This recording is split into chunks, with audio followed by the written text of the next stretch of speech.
My name is Scott Neigh, and this is Talking Radical Radio.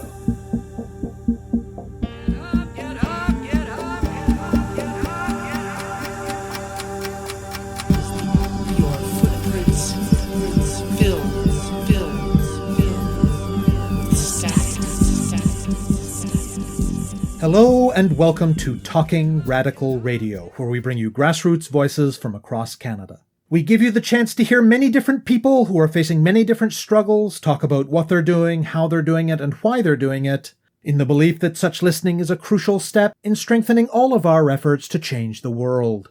On this week's show, I'll be speaking with Kearie Daniel.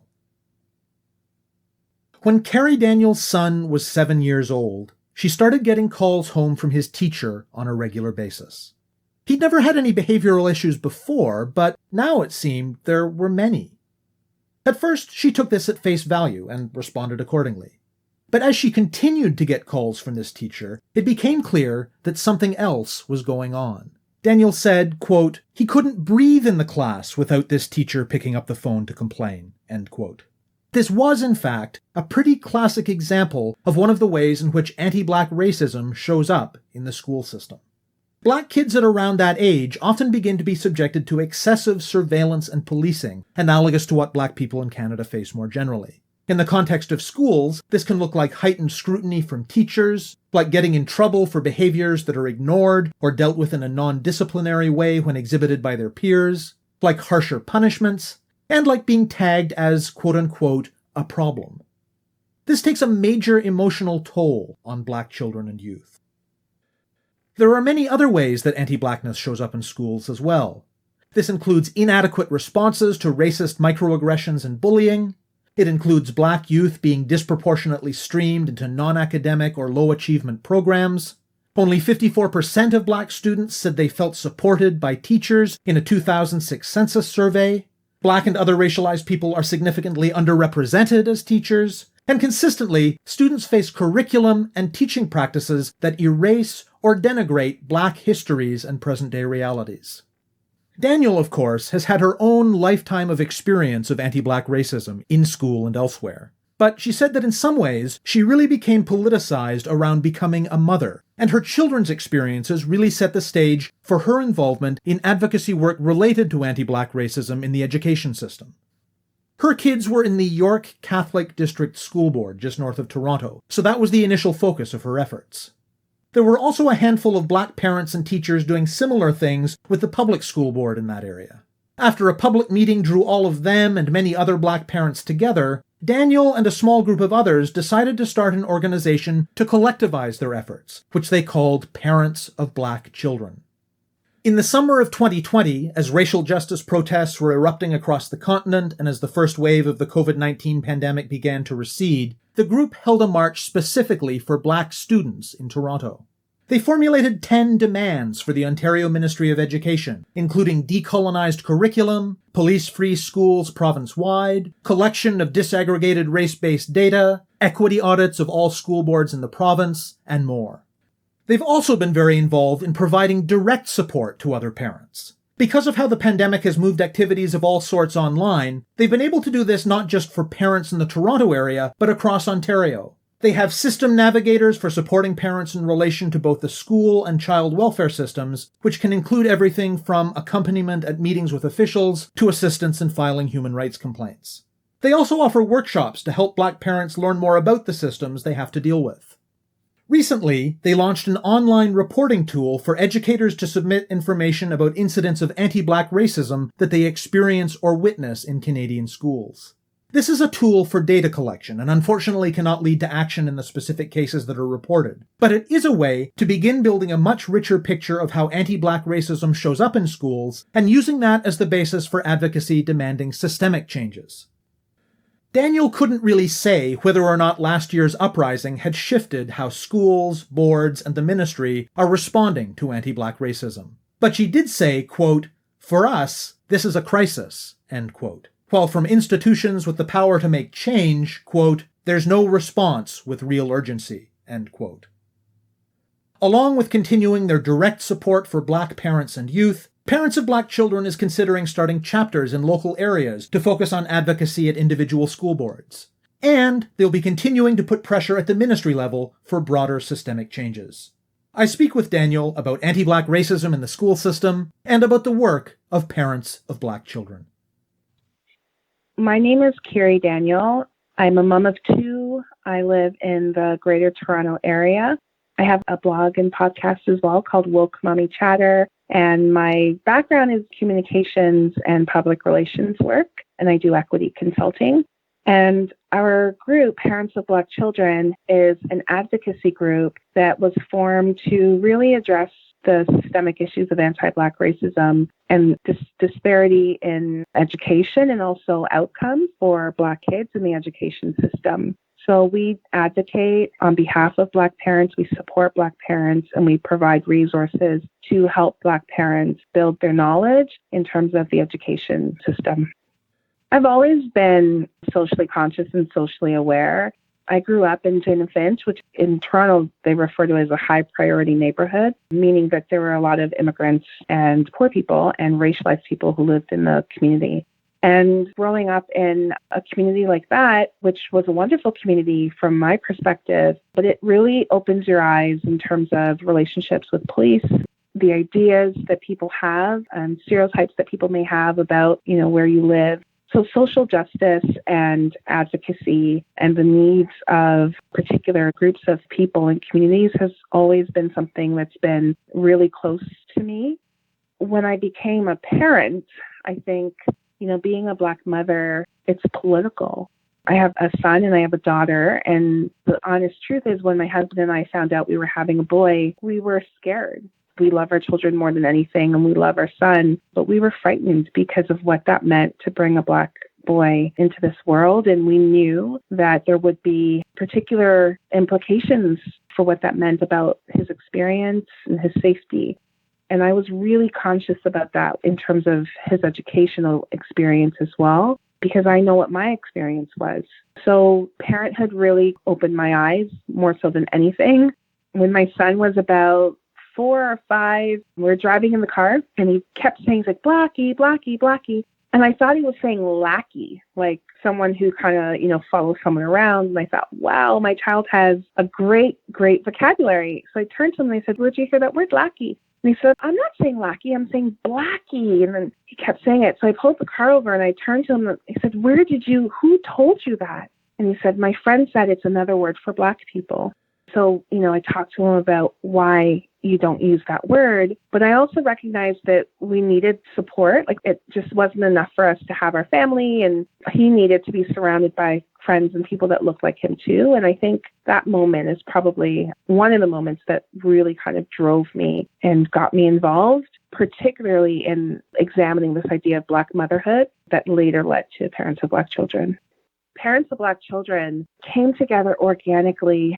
My kids are in the York Catholic school board system, and we had another person, her name is Charlene Grant, and her kids were in York Public. At the same time, there were teachers within York Public, Black teachers, who were organizing and coming together. And I was pushing in my board for equity and anti-Black racism initiatives and part of the equity committee at that board, and really pushing them to examine the experience of Black children and the Black families in their board.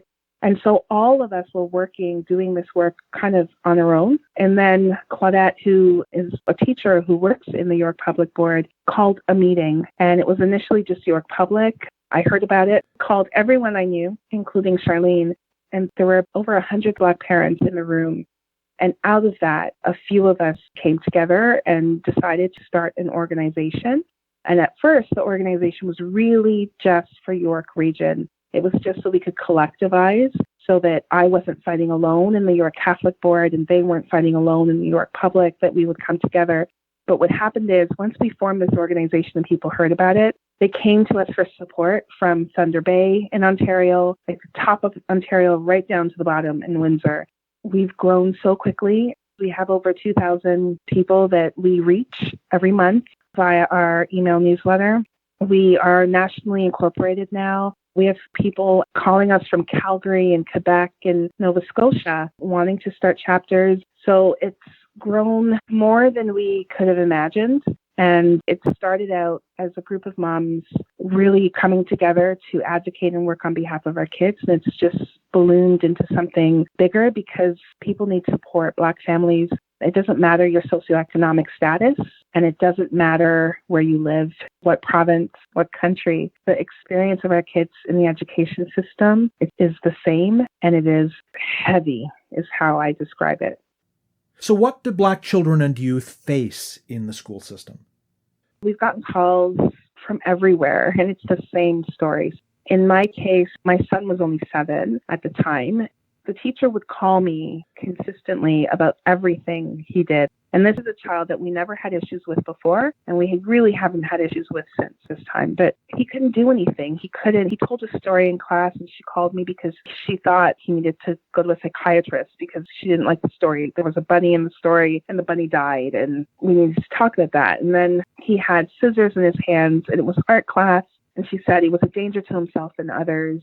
He would, stand in line, and she'd say that he's moving too much in line. He has to stand straight. And he was only 7. Like, think about that. He's 7. He couldn't breathe in the class without her picking up the phone to complain or to call me or to problematize something, anything that he was doing. And it affected him emotionally. He began to be really anxious. He didn't want to go to school in the morning. He couldn't sleep. We had to get him a weighted blanket to ease his anxiety. They're microaggressions, but they're actually not micro. They're not as obvious. So for a parent seeing that, you may not necessarily recognize that as anti-Black racism, right? And for us, at first, we kept saying to him, like, why aren't you standing still? What's wrong? Why can't you behave? Like, what's going on? Putting all that pressure and blame on the child. And it wasn't until I'd read a report by Carl James, and exactly what we were going through was identified in this report as the way in which Black children at around this age are problematized, and that being a reason why they disengage. So Black children statistically are more likely to disengage from school as young as 8 years old. It's that age, right, where they're growing up, they're beginning to be seen as a little bit of a threat, and they're targeted. We see a lot of that. We see a lot of Black kids being streamed and being put on independent education plans, Black kids being pushed into specialized programming or streamed out of specialized programming, like French immersion, for example. Suspensions are much higher for Black children, whereas they may not do that with another child. They suspend with a Black child. So these are the things that we see consistently, and it just doesn't matter if it's York or Peel or Durham. Anywhere, it's the same thing. And you mentioned earlier some of your specific concerns around having a son and the gendered impacts of anti-Black racism. How does that play out in the school system in terms of different impacts on boys and girls? Parents of Black children, we collect our own data. We have a systems navigator who is an advocate and will stand beside parents. So any parent that has a problem can go to our website, fill out the intake form, tell us what the issue is, and we will support. We'll go to meetings with them, write letters on their behalf. We'll connect them with Black educators if they want to run something by a teacher that isn't their own child's teacher. We connect them with legal supports. We'll help them if they want to file a human rights claim. We'll do all of those things to support them. And are we seeing a gender difference? Not really. And what we know is the data tells us that for Black boys, they're most impacted by the racism because they are seen as threats within the schools, particularly as they get older. But we're seeing it with our girls too. So I don't know if there's a real gender difference. I think that generally for Black boys, because people identify the threat as a little bit different, it's harder for them. But I wouldn't say that because you have a Black girl that you're not going to experience the same thing. It might look a little bit different. Like our girls are called sassy, they're told they have an attitude problem, or people check them in a different way than our boys. It's interesting. Because of popular culture, often Black boys will come with a lot of social capital in high school, which is interesting, but exposes them as well in a different way. In the face of all of these barriers, what are some of the things that your group has been doing? We do a lot of advocacy. So at the beginning of the summer, just as the pandemic had kind of eased a little bit, we held a march, and it was the first march in Toronto for Black students ever. And it was great because we had people from all over come. There were hundreds of people there. And as part of that march, we formed 10 demands that we sent to the Ministry of Education. Those demands ranged from reforming the Education Act, decolonizing the curriculum, right down to collecting disaggregated race-based data, equity audits in schools. Those are also on our website. So we've pushed for those demands, and I'm happy to say that some of them have changed.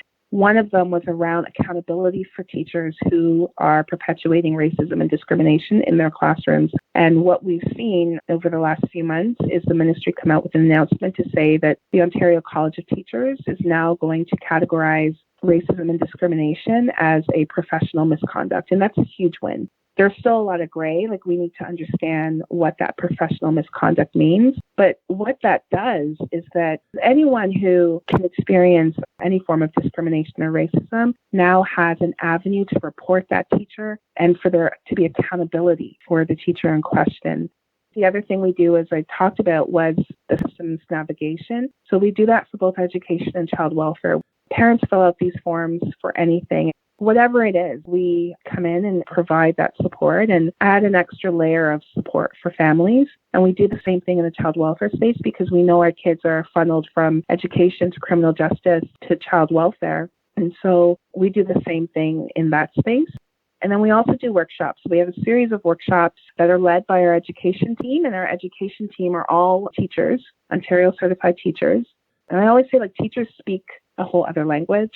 And there's so many processes in schools that parents don't know. So, I'm pretty involved in my child's education, but there are things I learned that I didn't know. The fact that there's a document called Growing Success, which means that if your child doesn't test well, like they don't do well on tests, you can ask your teacher to give them an alternative method of evaluation, right? You can challenge the grades on your child's report cards, and the grades can be changed. They're not final just because they come on a report card. So things like that are the knowledge building pieces that we're giving to parents.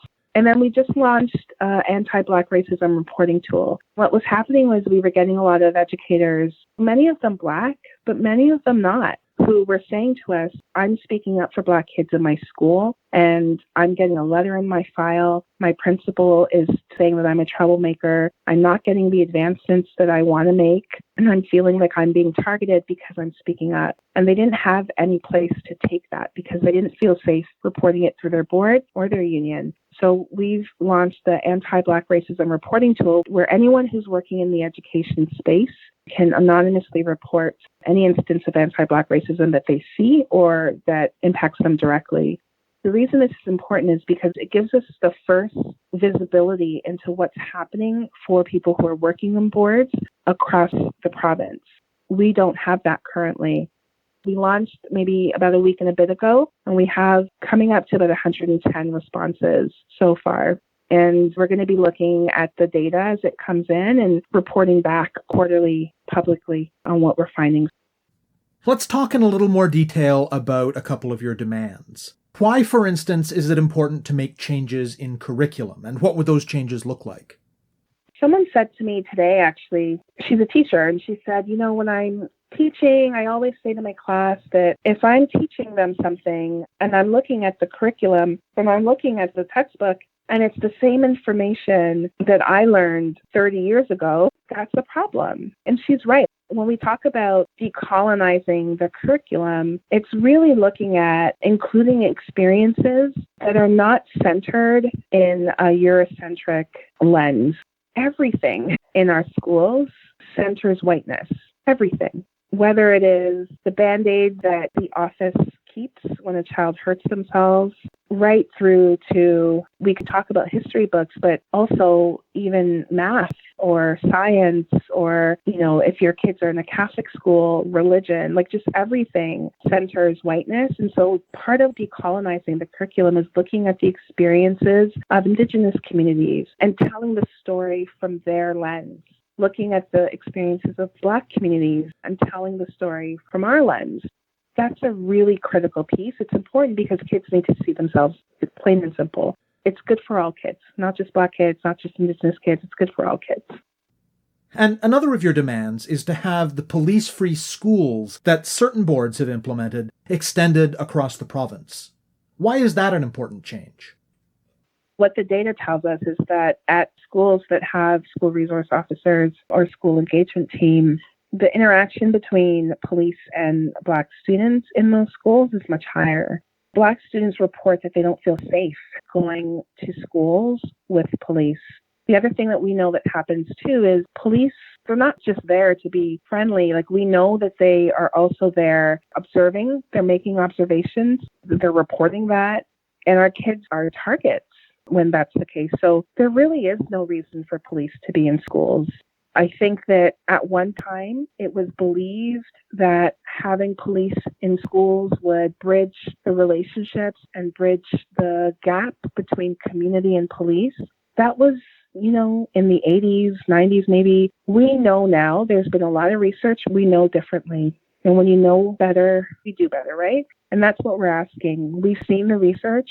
It's telling us that police in schools actually is not a good thing for Black and racialized kids. So let's get them out. There's no reason for them to be there. What have you been doing since that initial march that you mentioned to advance your demands with boards and with the province? One of the things that we realized really quickly when we formed as a group was that we can't take this fight to every board. So we will support parents when they come to us, and we will fight for parents, but expecting boards to do the right thing isn't going to happen. So we really focus our energies and our advocacy at the province. We have been meeting, like we were meeting with the anti-racism critic at the time. We write a lot of letters. And we get our allies. We have a great group of allies. So we have a lot of people who are not Black and who are not even parents, but who recognize the urgency and the crisis, and who, when we post a campaign on something, will write letters on our behalf and will inundate a board or the Ministry of Education with letters to the point that they can't ignore us. Socio-emotional learning is a good example of that. The ministry was rolling out a curriculum for math that was anchored in socio-emotional learning, SEL. And what they say is that it takes into account how children feel about learning math and takes into account their emotional state in terms of learning something. And it kind of meets them where they're at. What we know is that socio-emotional learning, the history of it is anchored in eugenics, and like residential schools kind of come out of that methodology as well. And so we pushed for the ministry to stop rolling it out. They didn't stop completely, they paused, but that pause was because they were inundated with letters from allies and from parents who were concerned. I think our next push is to work with them to get them to understand that it's hard to roll a curriculum like that out if educators are not practicing from an anti-racist lens, because what it means is you're asking educators to police children's emotions. And we know that when there are, white people who are policing the emotions of Black kids, it's not positive. So we've been doing a lot of campaigns and a lot of letter writing and a lot of resistance in that way and trying to drive change. In the course of all of these things that you're doing, do you have the sense that the responses that you're getting from these organizations on questions of anti-Black racism are any different today than they would have been before the uprising that happened last spring and summer? I think that's a hard question to answer. I think what I would say is my expectation is that the response would be more urgent. But what we're seeing is that it's not. For us, this is a crisis. It was a crisis before the pandemic. It was a crisis before the murder of George Floyd. But what the murder of George Floyd did, and what that upswell of protests and recognition did, is it shone a light on what we already knew. And it's horrible and disgusting that it took a man's death, another death, for that to happen. But it shone a light. And I would say the difference is that I think the conversation around how to support those who are doing the work, so funding for those who are doing the work, is a little bit different and probably a little bit more accessible than it would have been prior. But to me, there's no response with the real urgency. Like when we see the response to the pandemic, where systems bent and shifted and changed and did full 360s overnight to respond to the pandemic, which they needed to do. What we say is we're in a pandemic too. This is like there's a racial pandemic. And so we need that response. And that's not the response we're getting. So for your group, what is the importance, but also what are the challenges of working with anti-racist teachers and other allies on the inside of the education system? It's important because we send our kids into the system unprotected.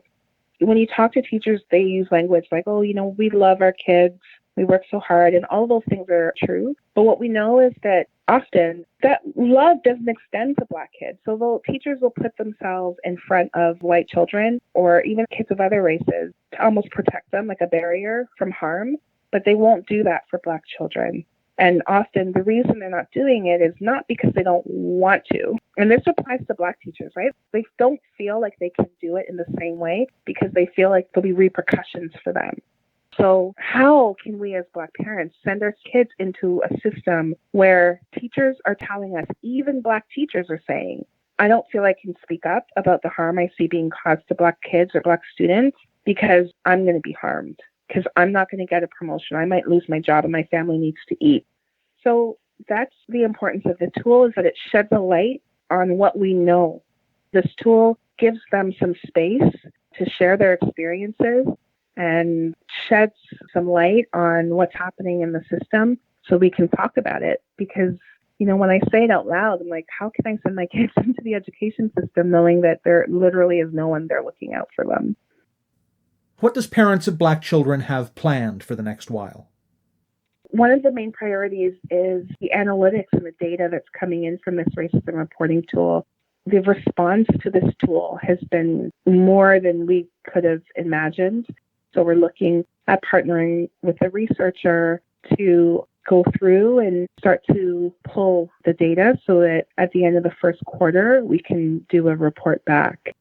We're also looking at how we can address some of the deficiencies in terms of accountability at the boards and in terms of the list of demands, like where we need to push at the provincial level. And then the third thing is, like I said, we get a lot of people reaching out to us. So we're looking at also building action committees for each region that can actually engage with their school boards and organizing people in that way so that we're all kind of saying the same thing. And there's a local connection on the ground trying to do this work as well. You have been listening to my interview with Kearie Daniel of the group Parents of Black Children. To learn more about them, go to parentsofblackchildren.org. To find out more about Talking Radical Radio, the guests, the theme music, and the ways that you can listen, go to talkingradical.ca and click on the link for the radio show. On the site, you can sign up for email updates or follow us on Facebook, Twitter, iTunes, SoundCloud, and other platforms. I'm Scott Neigh, a writer and media producer based in Hamilton, Ontario, and the author of 2 books of Canadian history told through the stories of activists, published by Fernwood Publishing. Thank you very much for listening, and I hope you tune in again next week.